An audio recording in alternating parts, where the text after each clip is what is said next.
Pressed military.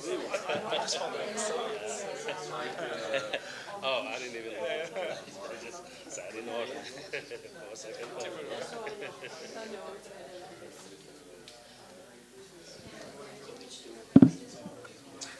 Good, yeah, it's nice to be back. It was nearly a year.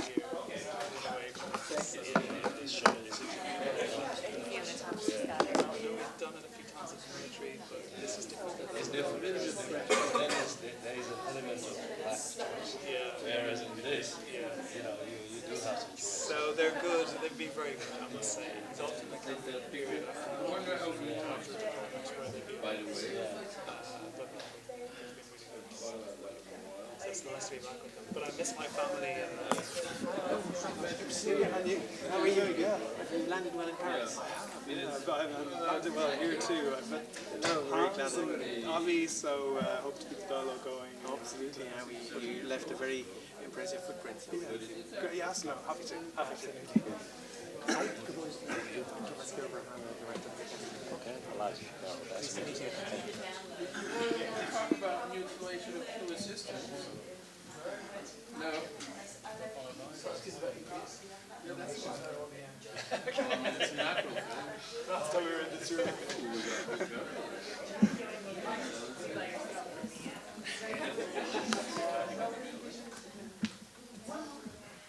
This pedal. Doing better. Sitting with the leg, that standing up. Yeah. His head is decap. Which is not decap anymore. Do you know yourself? Okay, so you know someone. Excuse me for stating it to words. He's looking at you, isn't he? I'm looking at you. He looks very serious over there. Well, yeah, security is not a serious business. It's too dangerous to be serious. This might be ill-taken. Peace is a serious business. Are they on already? No, normally, yes. They Hello? yeah.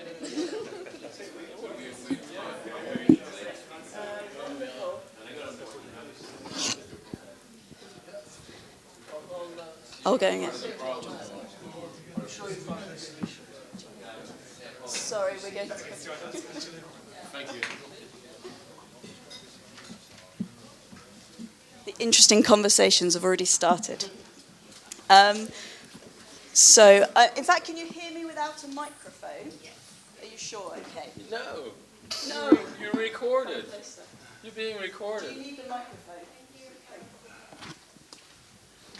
No problem, I'll multitask. So it's my pleasure to welcome you very warmly to this panel discussion, which is being organised by the Geneva Centre for Security Sector Governance. You can see the title of the panel there on your screens. I'll be moderating today. My name's Bryony Jones.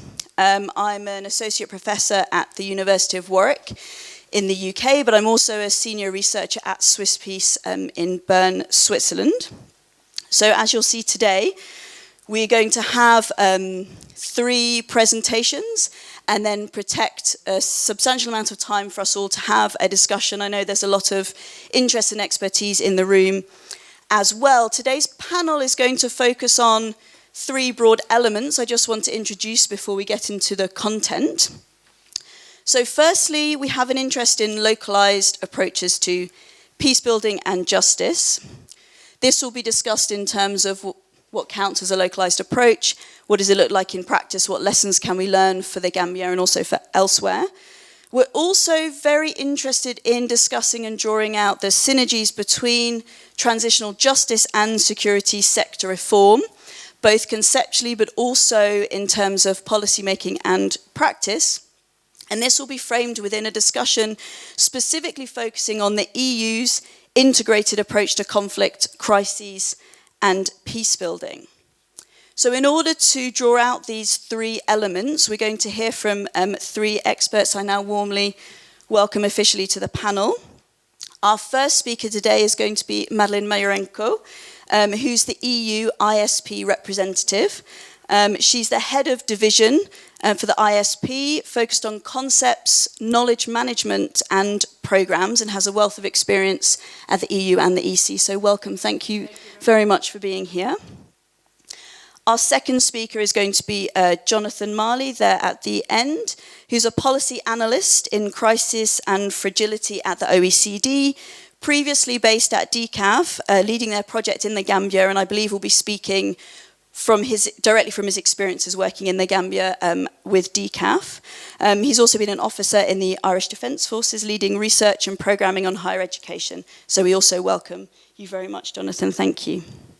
And thirdly, we'll hear from Alaji Barrow, who's the Director of Research and Investigations of the Truth, Reconciliation and Reparations Commission in the Gambia. He's previously served in the US military and as a security consultant in Africa and the US more widely. We really appreciate you traveling and joining us today. Thank you so much for being here. The panel is going to be structured as follows. I'm going to hand over to Madeleine, and each speaker will have around 10 minutes to share with us their perspectives on the subject matter. We'll then have around half an hour for Q&A, so don't hesitate, please, to comment, share your experiences also from other country contexts. I think that will be really valuable for us. And then we'll go back to the speakers for a short wrap-up to conclude the session. So thank you for being here, and without further ado, I will pass over to you. Thank you. Thank you. Do I need a microphone? Yes, you can have this. I really don't like microphones, but as you can hear also, I have to start by apologizing for having almost lost my voice. Came off the plane yesterday and came down with a bit of a flu, so I'm sorry to sound like this. I don't always have this very interesting voice. Thanks for the water. Now, you heard the introduction. I spent many decades, I'm almost ashamed to say, in Brussels working for the EU in many different capacities. And I'm very happy to be here today to join you to talk about what we're doing in the area of conflict prevention, stabilization, and particularly in the SSR context, and we'll be looking at the example in Gambia. Let me start a bit by going back and see how the EU has developed over the years. This is what we are now saying. The European Union has become a more indispensable partner in the pursuit of peace and security all around the globe. And this was not a given. I started in Brussels in the middle of the mid-90s, and this was certainly not a given. We were mainly focused on the internal market, on economic issues, and there was a big discussion always below the surface between member states. Do we want the EU to become more involved in foreign policy, security policy and defense policy? And this discussion has been rumbling on for decades. It's nothing new, but it has come and gone. And now when we look at where we are today, we are defining ourselves as an indispensable partner in the pursuit of peace and security. And this is a huge step forward. And this is something which we set out in our global strategy, as we call it. That's where we define how we see the world, what are the global challenges we are facing, and how we're going to tackle them. We are very often in the EU driven by external events. So we had all the conflicts, which we're all very well aware of, which have driven basically our work of integrating more and more in this sector.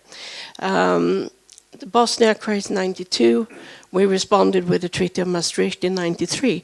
But if you go back and you remember, those were still the days when the wall had come down, there was euphoria everywhere, we were entering a new century, a new millennia of peace. We were going to work together. The Cold War was over. And suddenly, reality hits. Things were changing again. We saw what happened in the Balkans. We had the Iraq War in 2013. All of this has been matched by changes in EU policy, and I think the defining moment was in 2003 when we presented our first European security strategy. This was a huge step forward for us. We had set, as always, out our everything in our documents. Anybody who wants to go deeper into this, you're welcome to of course, look at this. Now, what do we say in the global strategy? Well, we say we will engage in a practical and principled way in peace building, and we will foster human security through an integrated approach. There are 5 priorities overall in the global strategy, something which is still controversial, but which is necessary. We need to develop our common defense, our common European defense. And this is essential, of course, for our internal and external security. Now, this doesn't mean that we're now jumping to a European army, even if there are those who advocate it, and there have been high-level EU officials who have talked about the European army. It's really about the hybrid threats. It's about fighting terrorism. It's about kind of crises or difficulties that arise from economic volatility. We will face the challenges of climate change, and we have the issue broadly of energy security. Second priority for us is very much about state and societal resilience. Now, we all, many of the words we use are overlapping and they mean different things to different players, but for us, resilience is very much key for what we're doing to help the states and the societies to withstand external shocks and internal challenges. Of course, EU being a regional player itself, regional governance for us is a key issue, and we want to work with other regional organizations like the African Union or ASEAN in Asia. I think we all know that global governance, the 4th priority for us, is an issue which is coming to the fore now. Global governance, the way we know it, yes, it needed reform. Yes, we needed to look at the Bretton Woods institutions to better reflect how the world looks today. But now, many of these institutions are also under threat, and the global governance system is very much being undermined by forces that are actively undermining it in a way that will prevent the rules-based multilateral system where every country, where every representative can find its place. And the 5th priority was our integrated approach to conflicts and crises. And what is then the integrated approach? Well, I think it's a fancy name for something very common sense. It simply means, the way we have defined it, that we need to be better at organizing ourselves. We need to be better at using the tools we have. We need to be less thinking in terms of silos. It's very much a practical thing. It sounds fancy, but it's very practical. And we need to do that because we need to cooperate at every level in order to consolidate and support democracy, the rule of law, human rights, and the principle of international law. We need to do it to preserve peace, prevent conflicts, and strengthen international security. And we need to do it by assisting populations, countries, and regions who are confronting natural or man-made disasters. So we want to work on 4 different levels. It's a multidimensional level, which means that all the policies and all the instruments we have, we need to use them, whether they are diplomatic, whether they are security-related, defense-related, in the area of finance, trade, or development. Everything needs to be mobilized. It's multi-level, so we want to work at every level from the local, national, regional to the global. And it is multi-phase, meaning it works through the whole conflict cycle, including prevention, of course, crisis response, and then at the other end, long stabilization and longer-term peace building. And of course, it's multilateral. It's about, first of all, of course, bringing the EU institutions and member states together, but it's also about bringing all our international partners together. And this is something, as I said, sounds clear and it sounds obvious, but it has not been very much done. And we start at home. So we have now reorganized ourselves in the EAS, and that means we have a new department, which I'm part of, and where we're trying to implement the integrated approach. And this is a terrible picture I'm going to show you now. This one. This is us, in a nutshell. And you find me somewhere here on the right side. And CSDP, oh my God, it's not even there, I think. Yeah, there it is. That's where I am. CSDP and crisis response. Now, of course, like every big organization, we have the admin staff and the general affairs. We're not going to say any more on that. We deal, of course, with multilateral and horizontal issues, whether it's climate change or migration or whatever. And then we have all the geographical desks, which traditionally our focus was very much in the EU, the bilateral relationship between the EU and any given country or region in the world. And then what we're now trying to do is take the CSDP and the crisis response, the common security and defense policy, and how we deal with crisis, integrate not only with it between each other, but also with the rest of the house. And this is a challenge, I can assure you. The geographical desks are not necessarily welcoming us. They think we are a nuisance. Oh my God, you want to talk about crisis? My country is very nice, very stable. What do you mean? Yes, but there can be signs that maybe things are changing and not changing in a positive way. Oh, no, no, no, you don't come here and tell me that. So, challenge is inside, for sure. And then, this is what we look in more detail. So, I'm the person here. Here, that's where you find me if you want to find me after this. And talk to me more in detail and explain to me how I can do better. Because for sure, we can certainly do better. What happened here? So we are the planning part of the house. You have in the middle the policy department of the house, and on the right you have the operations part of the house. So 3 different parts, all supporting each other. At the best case, on a good day, we are all supporting each other. Still struggling a bit there, but we're getting there. Now, turning to, yes, oh my God, yes, I always talk too much. SSR framework. So, one of the key areas, so we have the overall policy, integrated approach, how do we do things? We then also have specific tools in specific areas, SSR, transitional justice, we work in all of them, and of course, as always, we have a set of documents to rule and to guide what we are doing. And for SSR, I want to, this is the definition we have, but I want to emphasize a couple of words in all of this to make it more, how should I say, realistic. So it's a gradual approach where we have the modest ambition of being more effective and accountable, creating more effective and accountable security sector. And we are also focusing very much, and this is the key theme today, that it has to be nationally driven. It has to have a local connection. It has to come from a wish locally to change, to have a committed political process which can drive the change.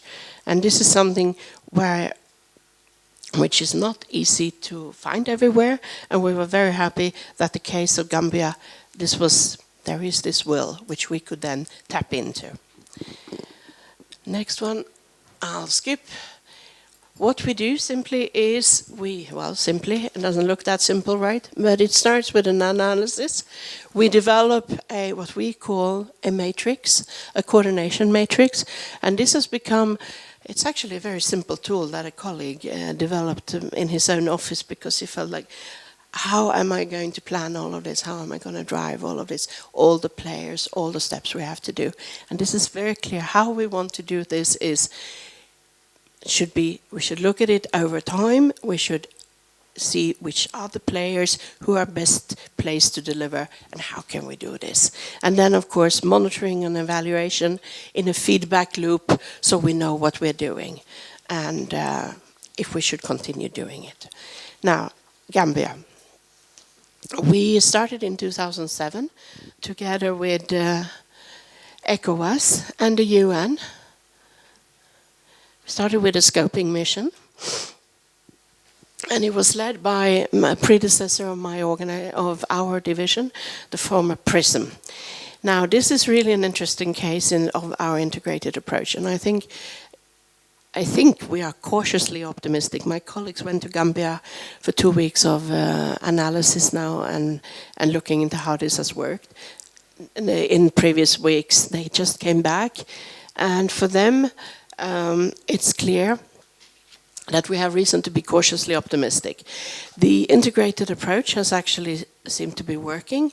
Everybody's pulling together. We are not so much stepping in each other's toes or doing things which is contrary to what other actors are doing. We're all pulling together. And we can say that this is a reflection of the scoping mission we did in 2017, when we agreed on the findings, we agreed on the situation, we described the situation, and we identified the main problems. We had very clear priorities expressed by national authorities. We had, in parallel, an ongoing of a joint political and policy dialogue, as we always have in our bilateral relations. And we made sure that the options were very clear and we knew what we needed to do when. So it was a very phased approach. And without this, which everybody could coalesce around and gel around, I don't think we would have been where we are. And I'm finishing very soon. So now we have a support program in place where we use all our instruments. So we pursue our normal political dialogue, like we always have with our partners. We have budget support in place. We give various forms of support, financial support, and there we have developed indicators not only for the purpose of seeing how we use the money, but also are they supporting the kind of things they should be supporting.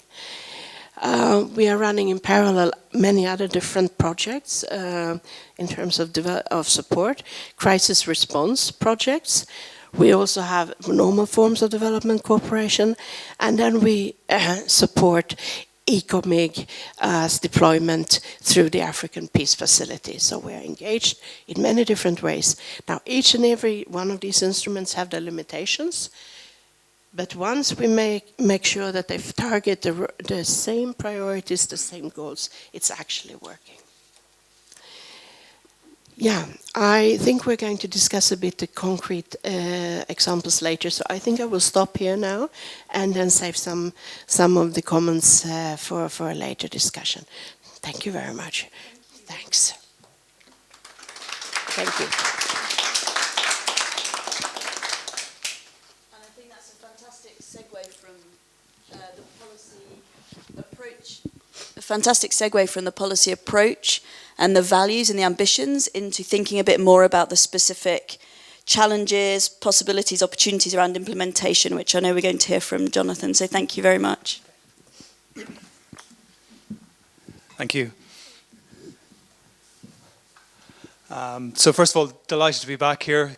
I never really worked in Geneva, but has been my virtual home for most of the last year. So it's great to be back, and thank you for the invitation. So how I'm going to approach this for the next 10 minutes, please do keep me to the 10 minutes, is I'll follow a traditional Irish rugby technique, and I'll try and get my retaliation in first by getting in the 4 key themes that I would like you to take away, so that if I miss them, you can come back to me at the end. And the first thing I would say is that the integrated approach as a concept is sound. There is a lot of merit to it, but in practice it is very difficult to implement, both for procedural issues within the European Union and how it interacts with its field actors, but also more so to do with the partners in the field, and that there are significant elements of this piece that you don't control. The second thing is that the transitional approach to transitional justice in the Gambia through the TRC teaches us a lot about what local ownership looks like. And I think there is a significant lesson there for people involved in SSR to draw on. I think the concept of local ownership as it has evolved within SSR needs to be revisited, and a good place to start would be looking at the success of the TRC. Third point I would make is that the increasing tendency for SSR processes that can be broadly categorized as SSR to be siloed. And in this, I would include transitional justice. I don't see these as separate processes. They are deeply interlinked. And I think when Alajay speaks after me, you will see just how profound those links are for security sector reform. And what I'm meaning about that is that good transitional justice processes provide deep insight of security sector systems. And that provides you then with the substance to look at effective programming. So it is the insight that transitional justice, particularly localized approaches to transitional and locally led approaches to transitional justice, can offer to good SSR programming and design. And the final point is more of a decaf related point, and that is that our approach to the Gambia was very much one that was led, was research led. Research was an embedded core component of DCAF's approach to the Gambia, and I'm happy to take questions at the end about what that means and what that might tell us and guide us for future projects. So what I want to do, having got my retaliation in, is to open with a line from the TRC's own website. And they speak about the correct approach in the Gambia will be one adapted to the realities of Gambian society and developed in close consultation with the victims' community. And I think actually that is a message that can be carried way beyond just the transitional justice sphere. And it is easily translated, I think, not just for SSR, but for other strands of reform processes. And I think it's useful, before I go into some detail, is to give you an overview of what the process in the Gambia looks like. So I'm sure most of you are familiar with the transition from the former authoritarian regime of former President Jammeh, and then the initiation of a series of reform processes in 2017. So the key among these have been the National Development Plan, the Constitutional Review Commission, the Truth, Reconciliation, Reparations process, and the SSR process. So they are, if you like, the engines of a very broad and diverse reform agenda in the Gambia. You also have a whole range of other associated reform processes, Electoral Reform Commission, there is a review of the civil service, so there is a lot going on. And I think it's worth bearing in mind as well that that has created huge ambition for an expectation of change in a country where the institutional capacity to deliver change is extremely low. And it's worth bearing that in mind in terms of what success looks like in this process. The second thing I would say specifically about the SSR process is that the process has pretty much existed at a conceptual level. So you have had the initial steps taken to do security sector reform assessment, which was quite comprehensive, and indeed did provide a very useful starting point for consideration of what the issues were. That then transitioned into the development of a national security policy, which was published last June, and that then begat two strategy documents: a national security strategy, which has a 15 to 20 year outlook, and a security sector reform strategy, which is a more short-term outlook of 5 years with the intention that it will review.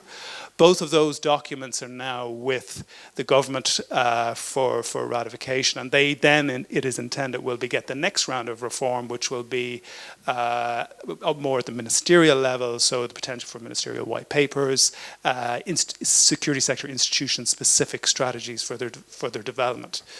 That's all important work. The problem for the Gambia writ large is that that doesn't translate into visible SSR, visible reform right now. So you still have a proliferation of road checkpoints. As far for the day-to-day experience of Gambian people, not much, if anything, has changed at all in terms of how the security sector operates. So one of the messages I would say is that Jammeh may be gone, but the security sector that he built is still very much in place. And there is a lag there in terms of the conceptual development of what reform should look like and the actual implementation of that reform. And there are a lot of reasons why that is the case. So gathering all of that together, I would categorize what is happening in the Gambia right now, not just SSR, but on the development side, on the finance side, and so on. This is conflict prevention. There is, for people who have followed SSR, there is always that potential for relapse. Because if your ability to respond rapidly to the systems that are ingrained in society, if you cannot change those quick enough, then eventually they will outpace you, and you will regress. And so new elites come to power, but it's the old levers that they're using, and eventually they get to like these old levers and say, oh, we'll stick with these. And so you end up with regression. So in that sense, I see this as conflict prevention, because you're trying to build that resilience from a very low capacity to try and match the ambition that Gambians have articulated for themselves, albeit acknowledging all of the deficits that exist, particularly in terms of capacity. On the integrated approach, and I think so, we operated as DCAF, EU-funded project. We came up with a project design. I think what we would say is that the concept, we found the concept an easy fit. We didn't see it as necessarily problematic. We found that in theory there was a lot of scope to work with. In practice, the experience of that is different. On one hand, we saw the outline of monitoring and evaluation, accountability. You do have to go through a whole series of processes. You do have to stay in line with a whole series of checks as you deliver your project, which are there for various reasons, often more to do with the donor than the context. And they're there to audit you, and many of them are justifiable, but they do hinder your space for maneuver. And that has to be a conversation that is continually redressed, because at some points it can be overtly restricted. What helps in this situation, what certainly helped in the Gambia situation, is that where we reach pressure points in our relationship with the EU in terms of flexibility to adapt to what we were finding in the field, what we encountered were extremely good staff. The ambassador himself, his support team, were always willing to listen, and through their knowledge of the EU system, were able to adapt. So I think that's a very positive example of what having the right people in the right place can do for missions. So even though the structure might be a bit rigid, having the right people in the right place can allow you to work effectively. But actually the real pressure with the integrated approach is that it's the external pressure. So yes, it's designed to break out of silos and all of that, but many of the silos are beyond you.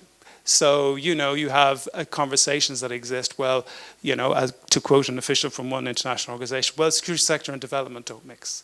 Whereas if you look at the fishery sector in the Gambia, and you look at the fact that the Navy don't have the capacity to do proper fisheries protection, well then absolutely there's an industry under pressure that the Gambian economy relies on. There is a contributing component from the security sector. Of course they need to talk together. So there is that aspect of it as well. I think looking at the TORC specifically, there are a number of points that I would highlight that will feed into Alajay's conversation. The first one is that this is consciously built on local tradition. The Bantaba, the symbol of the TRC is the Bantaba tree, where communities get together to discuss issues. So by design, it taps into the cultural zeitgeist in terms of how transitional justice is delivered, and there is something to be learned there for SSR. I think that the TRC has been extremely successful in terms of how it has communicated, and that on the opposite end of that, the SSR process has been extremely poor in terms of communication. And so there is a lesson to be drawn there. TRC has provided the stop-the-clock moments for the Gambia over the last 2 years in terms of the individual testimonies of particular people who have admitted their part in some heinous atrocities under the Jammeh regime. And that has been immensely powerful for the Gambian population. So it has been very effective at just communication, not just using communication tools, print, media, radio, so on, but actually going out into the community and having conversations as well, which is a valuable lesson to be picked up on. The testimony themselves has also got a dual character to it, because on one hand, what most people hear is they hear the individual testimonies of the atrocities and how people were killed, why they were killed. What it reveals from an SSR perspective is how the system worked. So from an SSR to an SSR ear, what you hear is This was the chain of command. These were the regulations. More importantly, there were no regulations. These were ignored. We operated to a ad hoc system. You have an impression of how organizations were distorted so that they were deliberately made weak so they could all only focus on the president as the sole focal point for engagement. So you begin to understand how the security systems worked. And therein, and so when I talk about JAME is gone but a system is still there, that is exactly what I mean. If you want to know how security systems were designed under JAME and why that design still persists, it's the TRC evidence where you start to find the evidence for understanding that. And this then begets a conversation about the people who were left outside of the room under JAME, the civil society organizations, the other actors who have a voice, Parliament, who have a voice in security sector reform. And so you can start to identify where are the points across society where you need to develop an awareness of SSR and its importance so that you can develop multiple pressure points to put on the government to adhere to its own agenda. So again, it's been extremely useful at that. The final point I would make about the TRC is that because of its success, it has raised expectations for reform significantly.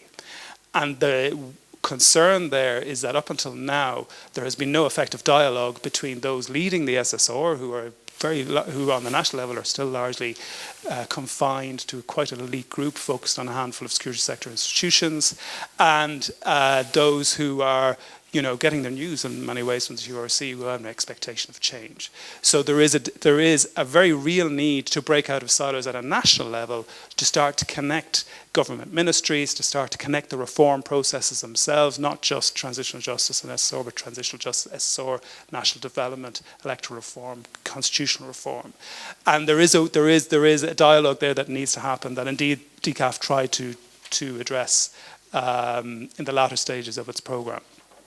The final point I will make is on the SSR itself and SSR design. One of the things we experimented with here was embedding research as a core component of a project. And we found that really useful. And again, it was really useful because a lot of it was locally led. So it tapped into the local university, tapped into the local youth organizations who were doing the research with us, and a lot of the research leads are here in the room with us. And that provided us with a very rich understanding, which obviously was something we were able to hand over to national government at the end of the process, but also provided us with real-time understanding of what was happening and how we needed to be agile enough to respond to. So I think, and a lot of the thinking behind that, particularly in terms of the agile response aspect of that, came from how the TRC was doing its business, particularly in terms of its outreach component. So a huge amount to learn from TRC. I think some lessons to be learned in terms of the scope of the integrated approach and its application in the field, and also some lessons to be learned in terms of SSR project design. I'll leave it there. Thank you.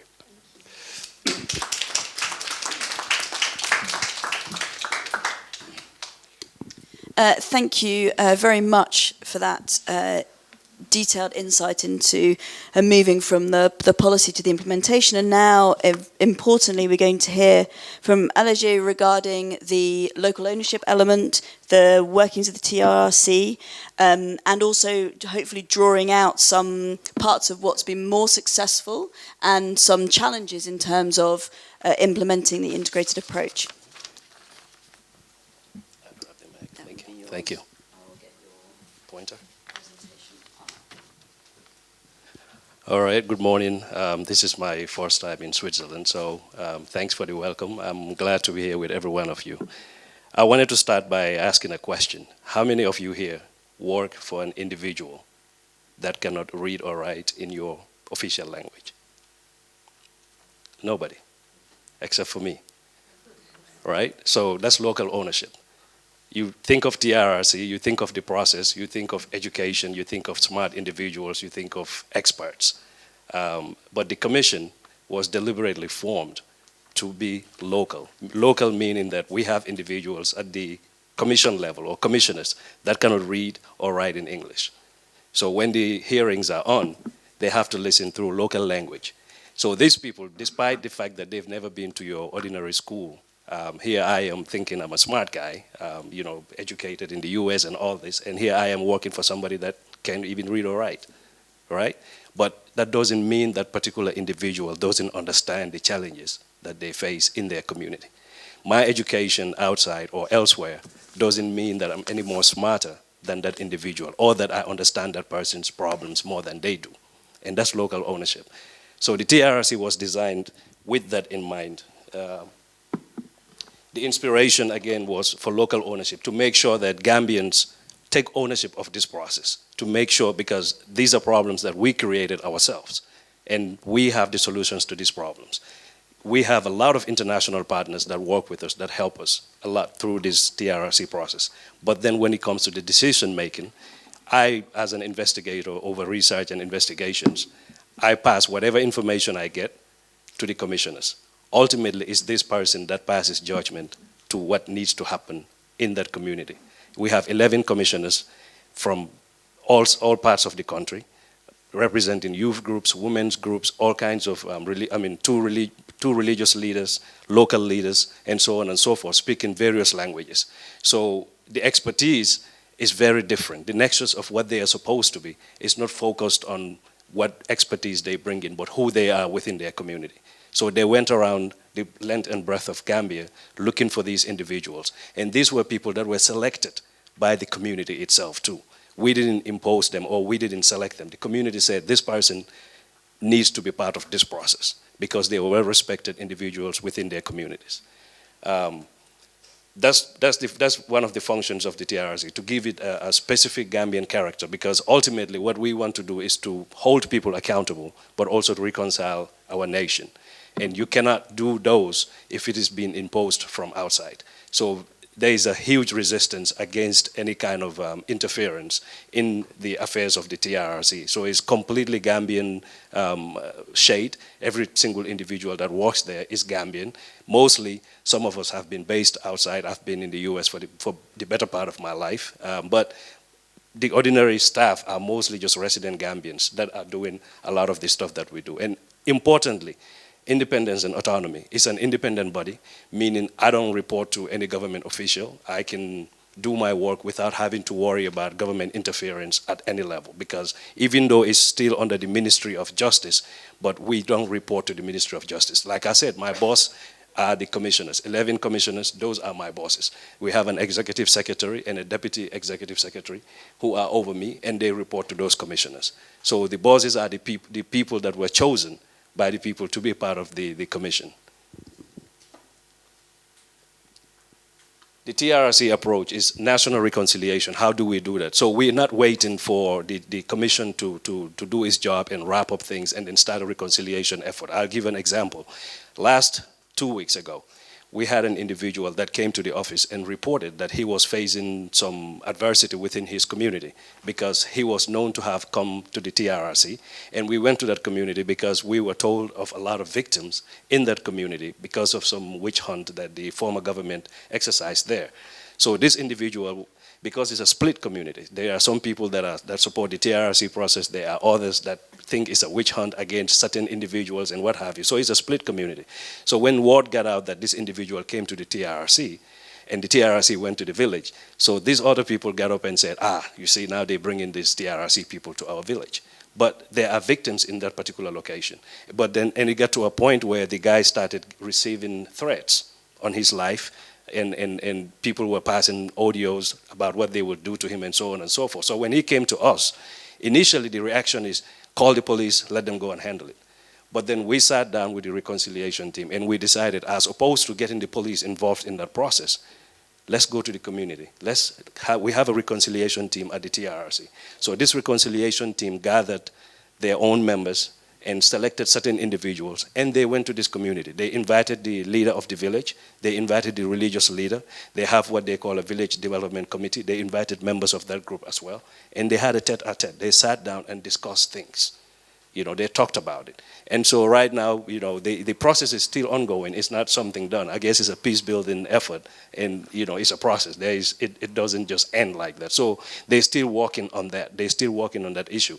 But these are the ways that we would handle certain incidents like that, as opposed to something happen and next thing you know, you get the police go out there, arrest some people, sit them down, slap them around, and get a confession out of them and put them in jail, and we say, problem solved. Doesn't work that way. Future prosecutions and amnesties, as Jonathan was indicating, we have a lot of testimonies that come out from various individuals, from people saying how many people they killed and why they killed them, from migrants to people that came to the Gambia, wanted to establish a business and end up getting killed. We recommend amnesties. We don't give anybody amnesty. So we can recommend for somebody, if you come and tell us the truth, tell us everything that happened, your involvement with everything that you know, we can recommend for you to get an amnesty. Interestingly, most people, for some reason, don't even ask for it. When they come, they talk. Now, occasionally, you have to, use some skills to get them to talk, to speak out. But a lot of these individuals would actually come and talk. I had an individual that came to me, knew of a killing that he was involved in. We didn't even know. We had no idea. But he came and said he couldn't sleep. His conscience was getting the better of him. And he just wanted to confess to that killing because he was there. He knows exactly what happened. So it's a lot of times, we get situations like that. And the reason being that if we had started prosecuting individuals already, as the process is ongoing, how would that affect people's willingness to come out and speak out, to tell us this is what happened? So at the end of the TRRC, we will submit a report. There will be prosecutions, but there will also be people that we will recommend for amnesty. I don't make that decision, and I don't decide who does that. I feel for the people that would have to make those hard decisions. But again, that goes back to the local communities. It goes back to the people, the commissioners, the 11 members of the commission that would have to make those very difficult decisions, based on whatever standards or values or societal issues that they consider. Because if you forgive one person, you give them an amnesty, how would it affect the community? If you prosecute another individual within a community, how is that going to affect that community? So these are very difficult decisions that the Commission would have to grapple and hopefully resolve in the near term. Community outreach and raising expectations for SSR. I think this is where there is a bit of a gap between the TRRC process and SSR. A lot of the violations that took place in the Gambia were instituted by the Army, the police, the National Intelligence Agency. Unfortunately, the mindset that's prevalent or prevailing mindset there is that, these were one-off incidents. These were things, these were anomalies. This is not regular, so it's not us. These individuals are unique individuals that were involved in this at the behest of the president. It's not us as an institution. They tend to forget that the people that were doing this were still part of those institutions. So they separate themselves from the problem, as it's not us as an institution, it's just people within the institution. And because of that, the synergy that's supposed to be taking place between the TRRC process and the SSR is lacking. Thanks to DCAF and the EU, that initiated that conversation between the TRRC and the SSR process. We were never even involved. We were never invited to any of the SSR process, the meetings or anything. I think I started attending them in the last 2-3 months. So that gap needs to be bridged because, ultimately the crimes that were perpetrated against Gambian people were done at the behest of these institutions. We all knew, everybody in the Gambia knew that these were not some foreigners or aliens from space that were coming and killing Gambians. It was just regular people. This was supposed to be hidden. This wasn't part of the presentation. But so, in a way, it is part of the presentation because it talks about the community involvement in the SSR process and in transitional justice, as in, the EU and DCAF and others that come into the Gambia to try to help this process are somewhat limited because everybody's so afraid to step on that landmine of interfering in the internal affairs of another country. So because there's that fear, they are limited in what they can say, they are limited in what they can, what they can do, and they just pretty much kind of herd the process, just follow it without, with that fear in the mind, because nobody wants to be labeled as, you are trying to get yourself involved in our internal affairs and you don't understand what we go through. You're not from here, so you don't understand, so you need to back away because you don't get it. So there is that fear element in implementing some of these policies. But that's why it's also very critical that when you implement or talk about some of these policies, it goes beyond the government. It goes beyond people that represent the government. Because, for instance, today, even though we're talking about security sector reform, there are people in the Gambia who have vested interest in things remaining the way they are because it serves their purpose. And because it serves their purpose, they would pay lip service to security sector reform. They would come to the meetings, they would come to the workshops, they would do everything. But when it comes to implementation, they wouldn't do anything. And so today, as Jonathan indicated, there is a huge frustration with the SSR process in the Gambia because the people, the Gambians, don't see a tangible result as to this is what actually happened. They developed policies and wrote a lot of stuff, but nobody's seen the effect of that on the ground itself. And that's a challenge that I think, like he said, with the TRRC, we try to localize the effort. And I would suggest that maybe, you know, to review the process, to look at, because it's not too late, to involve the ordinary man and woman, because nobody knows their security more than the person that lives in the village out somewhere. You cannot be a general here and dedicate or dictate to that individual how they should secure themselves. That individual at that local level would know that much more than the person that's sitting in the office somewhere in the city. Thank you.